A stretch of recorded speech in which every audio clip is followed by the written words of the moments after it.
LJP leader Chirag Paswan ने news 18 से खास बातचीत की। उन्होंने फिर कहा कि 10 नवंबर को नतायज आने के बाद नीतीश कुमार अजीम इत्तेहाद के साथ मिलकर बिहार में सरकार बनाएंगे। लोजपा के राष्ट्रीय अध्यक्ष चिराग पासवान हमारे साथ है बात करने के लिए। चिराग जी धन्यवाद पहले तो न्यूज 18 से बात करने के लिए। कैसा चल रहा है, क्योंकि 2 फेज के चुनाव हो गए हैं, क्या तस्वीर आपको दिख रही है? क्या जो उम्मीद आपकी है उसी उम्मीद के साथ आगे बढ़ रही है बिहार चुनाव, या कुछ अलग तस्वीर दिखेगी? देखिए, तस्वीर वैसी है जैसी हम लोग उम्मीद कर रहे थे, और मैं ही नहीं, मुझे लगता है जिस तस्वीर की उम्मीद 12 करोड़ बिहार की जनता कर रही थी। सबसे पहली तस्वीर कि मौजूदा मुख्यमंत्री नीतीश कुमार जी किसी भी कीमत पर बिहार के मुख्यमंत्री नहीं बनने चाहिए।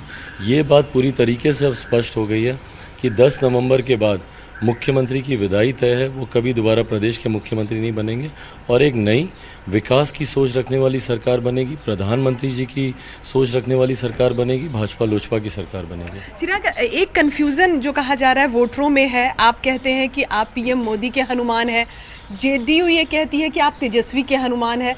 किसके हनुमान है आपके? कंफ्यूजन है, वो कह रहे हैं कि वोटर कंफ्यूज है, क्योंकि वो कहते हैं वो बीजेपी के साथ है, जेडीयू के साथ नहीं है। तो इस कंफ्यूजन का क्या जवाब है? देखिए, ये सवाल ना एक्चुअली गलत पूछा जाता है। मैं बार बार मैं इस सवाल को मैं करेक्ट करता हूँ। मेरी चिंता मत कीजिए, वो तो समय बता देगा, और इतिहास गवाह रहा है कि हम लोग जिसके साथ रहें हमेशा हम लोग उसी के साथ रहें। तो मेरी तो चिंता कोई करे नहीं। जिनको पलटी मारने की आदत है उनकी चिंता करे कि वो कहाँ जाएंगे। ये 10 नवंबर के बाद 100% है कि वो सीधा पहला मौका मिलेंगे महागठबंधन की, जाके वो सरकार बनाएंगे। अंतिम सवाल है, कल नीतीश कुमार की रैली में उन पर प्याज से हमला किया गया। कई लोग इसको कह रहे थे कि पत्थर भी चलाए गए। क्या लगता है, प्याज फेंकने के पीछे क्या मतलब? नहीं, ये गलत है। देखिए, आक्रोश है महंगाई को लेकर, और वो हम सब का आक्रोश है, और ये जनता का आक्रोश है। हम सब परेशान हैं मुख्यमंत्री जी की कार्यशैली से, उनकी नीतियों से। भले वो 7 निश्चय का भ्रष्टाचार हो, या उनकी जातिवादी सोच हो, या जिस तरीके से मुंगेर में उन्होंने गोली चलवाने का उन्होंने काम किया दुर्गा भक्तों के ऊपर, या जिस तरीके से महंगाई बढ़ रही है, या पलायन जो एक बहुत बड़ी समस्या है, बेरोजगारी जो एक बहुत बड़ी समस्या है। मुख्यमंत्री ने साफ कह दिया कि कारखाने नहीं खुलेंगे। हर उस बात से हर एक व्यक्ति, हर एक बिहारी आक्रोशित है।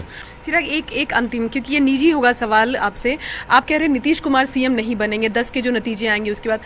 चिराग पासवान की निजी राय क्या है, कौन सीएम हो सकता है फिर? कोई ऐसी हर वो व्यक्ति, देखिए अंतोगत्वा तो ये मेरे जितने विधायक जीत कर आएंगे उनसे सलाह मशवरा होगा, चर्चा होगी। इतना मैंने जरूर कहा है कि मैं डबल इंजन की सही मायनों में सरकार चाहता हूँ। जैसे केंद्र में भाजपा के नेतृत्व में, वैसे ही प्रदेश में भी भाजपा के नेतृत्व में हो, और कोई ऐसा व्यक्ति बने जो कि विकास की सोच रखे। जैसे प्रधानमंत्री केंद्र में उनका एकदम एजेंडा उनका क्लियर है, डेवलपमेंट के एजेंडे के साथ चलते हैं, वैसा ही कोई व्यक्ति भारतीय जनता पार्टी का होना चाहिए। बट बहरहाल एक बार सारे विधायक जीत कर आएंगे, भाजपा लोजपा के बैठ के हम लोग इस बात का निर्णय करेंगे। Thank you. तो कैमरा पर्सन सोनू के साथ रंजीता झा, न्यूज 18 नेटवर्क।